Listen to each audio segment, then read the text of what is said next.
አላፈራም የሚል አይነት ሰው ግን ካገኛችሁ ደግሞ ንገሩት። አለማፍራት ኦፕሽን አይደለም፣ ማፍራት ብቻ ነው። አለማፍራት ፔናልቲ ነው። ምንድነው? ፍሬ ቢስ ትሆናለች ማትረባ ናት አለ። ቀጥሎስ ደግሞ የተረገመች ናት አለ።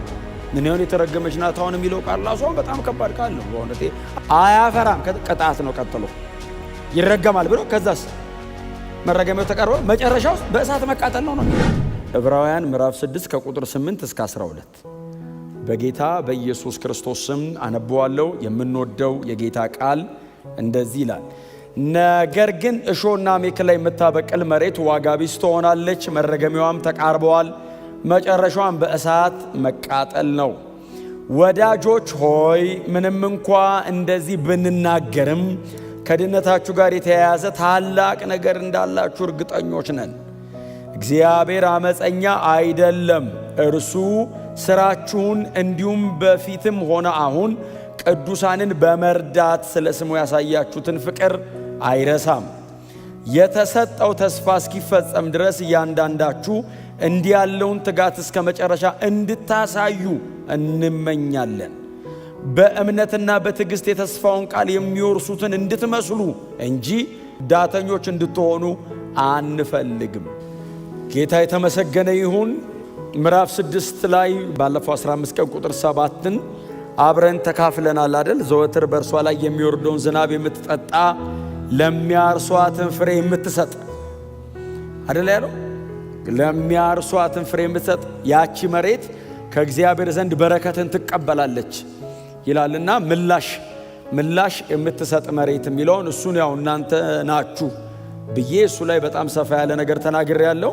ከዛ ደግሞ የዚሁ ደብዳቤ ጸሐፊ መቼስ ይህንን ብቻ ተናግሮ ደግሞ ቢለቃቸውም ብቻውንም ባላንስም ስለማያረግ ግዴታ ባላንስም ማድረግ ስላለበት ደግሞ ልክ እንደዛችኛዋ ምላሽ ሰጥታ በእግዚአብሔር ዘንድ እንደምትባረከውና እንደምትመሰገነው መሬት ሁሉ ደግሞ ይሄ ሁሉ ተመሳሳይ ነገር ደግሞ ወርዶባት ያንን የሚያክል የክርስቶስ ፍቅር፣ ያንን የሚያክል የክርስቶስ የመስቀል ሥራ፣ የእግዚአብሔር መንፈስ፣ ያ ሁሉ ጸጋ፣ ያ ሁሉ ታላላቅ ነገር ደግሞ ፈሶ ወርዶ ያንን ሁሉ ነገር ደግሞ ተቀብላ ምላሽ ደግሞ እማትሰጥ መሬት ደግሞ ከሆነች እሾህና አሜከላ ደግሞ የምታበቅል ከሆነ አሁን ስንዴ ዘርቶ በየጊዜው የመጣ ኮትኩቶ ተንከባክቦ በጣም ብዙ ነገር አድርጎ ግን የዘራውን መልሳ የማትሰጥ መሬት አይደለም ይላል አይደል? እንደሱ አይደለም ይላል። ነገር ግን እሾህና አሜከላ የምታበቅል መሬት ተመሳሳይ ነገር ኢንቨስት ተደርጎ የእግዚአብሔር የመጨረሻ ኢንቨስትመንቱ ልጁ ነው። እግዚአብሔር የመጨረሻ ምትክ የሌለው አለኝ የሚለው የመጨረሻ ነገሩ ልጁ ነው። ልጁን ነው እንግዲህ ላያችን ላይ እንግዲህ ያፈሰሰው ኢየሱስን ነው እግዚአብሔር በላያችን ላይ ያፈሰሰው። አንድ ልጁን ነው እግዚአብሔር በላያችን ላይ የዘራው። ግን ደግሞ ምላሽ ደግሞ መስጠት የማትችል ብቻ ሳይሆን የማትፈልግም አይነት መሬት ግን እሾህና አሜከላ ደግሞ ምላሽ አድርጋ ትሰጣለች። ያቺ መሬት ደግሞ የተረገመች አይደለም ይለው። ዋጋ ቢስ መሆን ብቻ አይደለም አይደል? ዋጋ ቢስ መሆን ማለት መምከን ወይ በቃ ነገር በቃ አልተሳካም ማለት ነው ብቻ አይልም አይደል? ዋጋ ቢስ ትሆናለች ብቻ ሳይሆን የተረገመችም ከእግዚአብሔር ዘንድ ደግሞ ትረገማለች ይላል።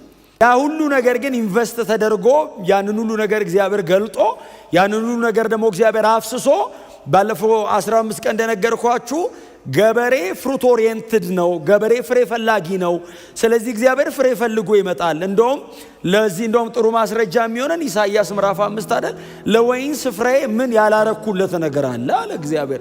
እንግዲህ እግዚአብሔር የወይን ስፍራውን ቁጭ አድርጎ ጠርቶ ነው አይደል? ሰዎችን ዳኙኝ እኮ ነው ያለው እግዚአብሔር። ኑስቲ አለ። የሚመጣው ማማ ሊሆን ይችላል። ባቢሎን ይመጣል፣ አሶር ይመጣል፣ ሌሎቹ ይመጣሉ እና እስቲ ኑ እዩ አለ እግዚአብሔር። ኑ እዩ። አሁን ለወይን ተክሌ የወይን ስፍራዬ ማለት እንግዲህ ሌላው ምድረ በዳ ነው ማለት ነው። ሌላው ምንም ኢንቨስት ያልተደረገበት ነው። ይሄንን ግን ከልዬ የኔ ነው ብዬ ብዙ አረኩለት አለ። ግን ፍሬ ፈልጌ ስመጣ እማይሆን እሾህና አሜከላ አበቀለብኝ አለ። ታዲያ ምን ታደርግ እግዚአብሔር ሆይ ሲሉት እንግዲያው ቅጥሩን እነቃቅላለሁ፣ ባድማ አደርገዋለሁ አለ እግዚአብሔር። ለምን? የከፈልኩበትን ዋጋ ያደረኩትን ነገር አውቃለሁ። እግዚአብሔር የምህረት አምላክ ስላልሆነ አይደለም እንደዚህ አይነት ነገር የሚነገረው። እግዚአብሔር ለምህረቱ ወደር የለውም፣ ግን ጻድቅም ነው። ዶንት ሚስ። የእግዚአብሔር ማንነቱ አይጣረስም። እግዚአብሔር ራይቸስ ነው። እግዚአብሔር ጀስት ነው። ስለዚህ አሁን ጥላውን የተዘራበት የተለፋበት እግዚአብሔር በክርስቶስ ኢየሱስ በኩል ያደረገለትን ያንን ሪኮግናይዝ ማድረግ ብቻ አይደለም፣ በዛ በሕይወት መኖር አለበት። ስለዚህ እሱ ነው የሚናገረው። ልክ እንደዛችኛዋ እንደ ቁጥር 7 ሁሉ የቁጥር 8ቷ መሬትም ይህንን ሁሉ ነገር ወርዶባት ተቀብላ እማታፈራ ከሆነ ያላፈራች ቀን መጥቼ ነቅላታለሁ አይደለም ያለው። ገበሬው መጥቶ አይደል ባለቤት ነው የመጣው፣ ኦነር መጣ እና እንዲኮተኩታት ፍግ እንዲያረግላት የሚያስፈልገውን ነገር በሙሉ ኢንቨስት አረገ። ገንዘቡን እያወጣ አለኝ የሚለውን በሙሉ እያወጣ እንድታፈራለት ሲመጣ አታፈራም። ከዛ ገበሬውን ጠራውና እንደዚህ አለው፣ አትክልተኛውን ጠራውና እንደዚህ አለው፣ ቁረጣት አለው፣ ንቀልና ጣለው፣ በቃ አለው። ከዚህ በኋላ እዚህ ላይ እኔ አልደክም ማለፋ የመጨረሻዬን እኮ ነው ሲል እባክህ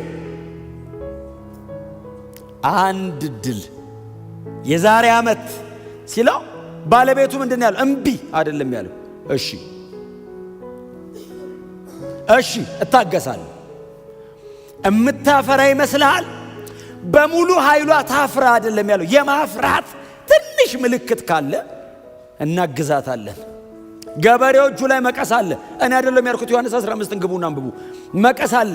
መቀሱ ምንድነው ስራው? የመጀመሪያ ስራው መቁረጥ አይደለም፣ ፕሩኒንግ ነው፣ ማጥራት። ማጥራት ምን ማለት ነው? በጣም ትንሽ ካፈራች፣ በጣም ትንሽ ገበሬው በህይወት መኖሯን ነው የሚፈልገው።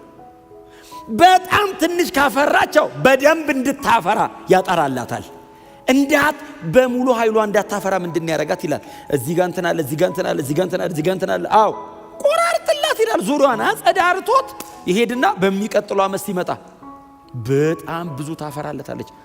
መቁረጫ ብቻ አይደለም ማጥሪያም ነው እንትኑ፣ መቀሱ ማጥሪያም ጭምር ነው። ግን የተቀበልነው ህይወት በምንም አይነት መንገድ ውስጥ በጽናት መኖር የሚችል ህይወት ነው። በምንም አይነት ነገር ውስጥ ከክርስቶስ ኢየሱስ እግዚአብሔር ወደኛ ያፈሰሰው ህይወት በምንም አይነት ነገር ውስጥ ፐርሲስት አድርጎ ጸንቶ መኖር የሚችል። በምንም አይነት የዚህ ዓለም ሲስተም መካከል ኢየሱስን መስለን መኖር እንችላለን። ይሄ ትዕቢት አይደለም፣ የእግዚአብሔር ጸጋ ጉልበት ነው። ይሄ የተካፈልነው የህይወት አቅም ነው።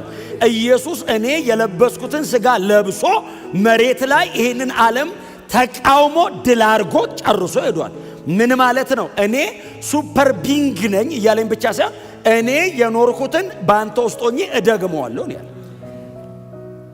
ክርስትና ማለት ኢየሱስን ሩቅ አስቀምጠ እየኮረጅክ የምትኖረው ህይወት ብቻ አይደለም። እሱ በአንተ ገብቶ የሚደግመው ነው።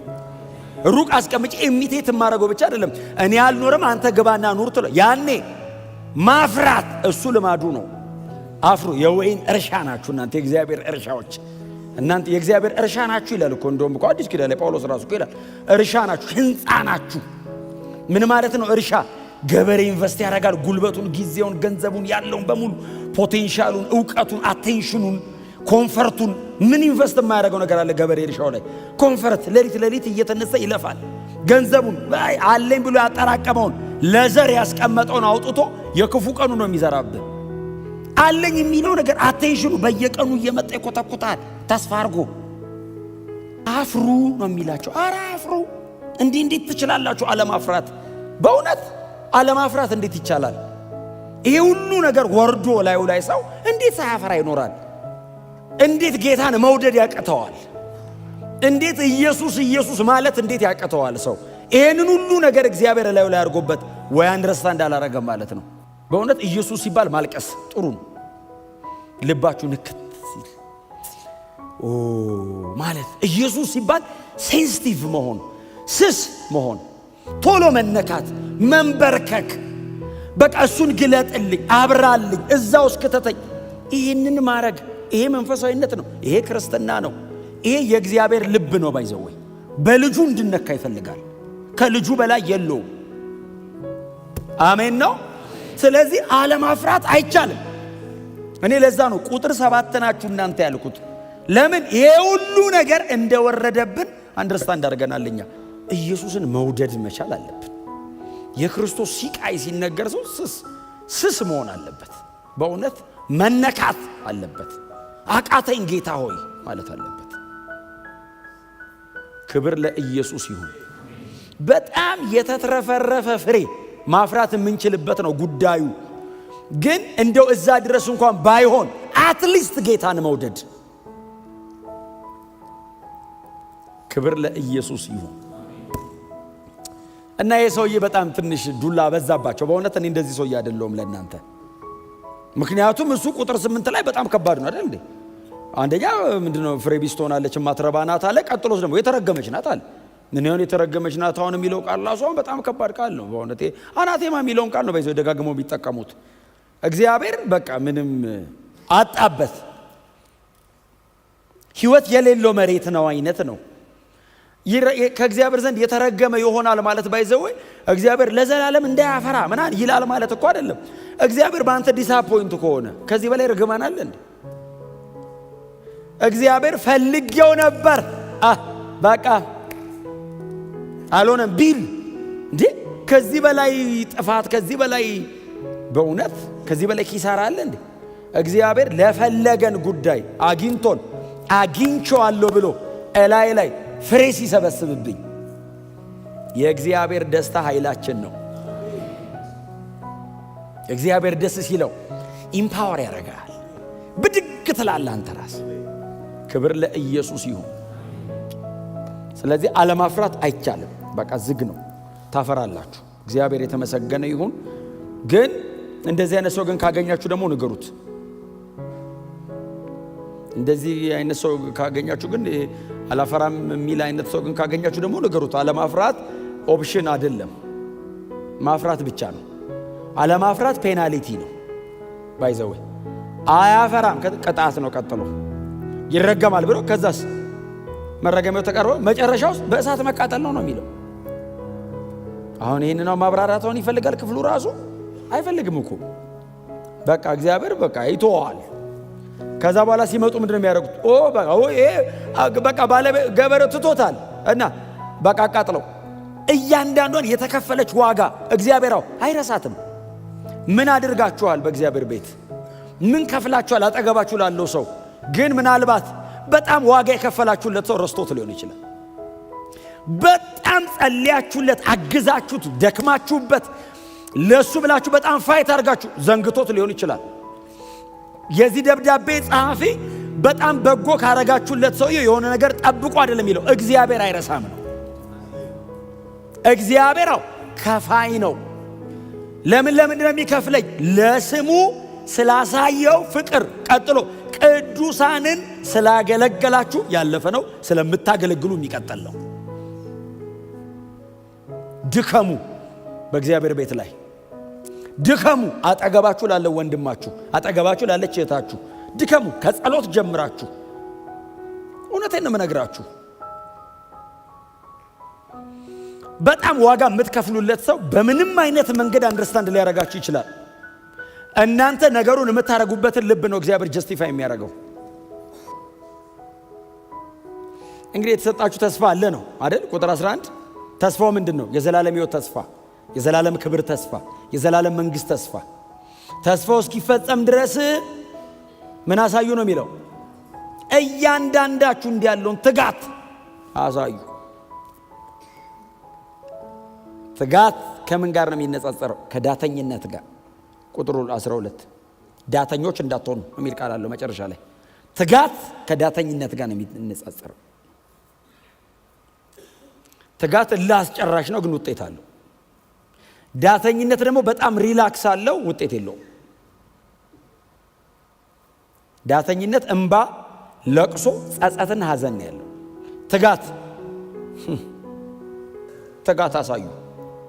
የህይወታችሁ የመጨረሻ ማብቂያ ድረስ ትጋት አሳዩ። ጸሎት አታቋርጡ። ከእግዚአብሔር ቃል ጋር ያላችሁ ነገር አታቋርጡ። ስሜታዊ አትሁኑ። የሆነ ቀን ብድግ፣ የሆነ ቀን ኖ። ኮንሲስተንሲ፣ ሁሌ መጸለይ፣ ሁሌ ማጥናት፣ ሁሌ በጽድቅ መኖር፣ ሁሌ ጌታን መምሰል፣ ሁሌ ከቅዱሳን ጋር ህብረት ማድረግ። እስከ መቼ? ጌታ እስኪመጣ ወይም እኔ እስኪሄድ። አሜን ነው። በፍጹም አታቋርጡ እስከ መጨረሻ።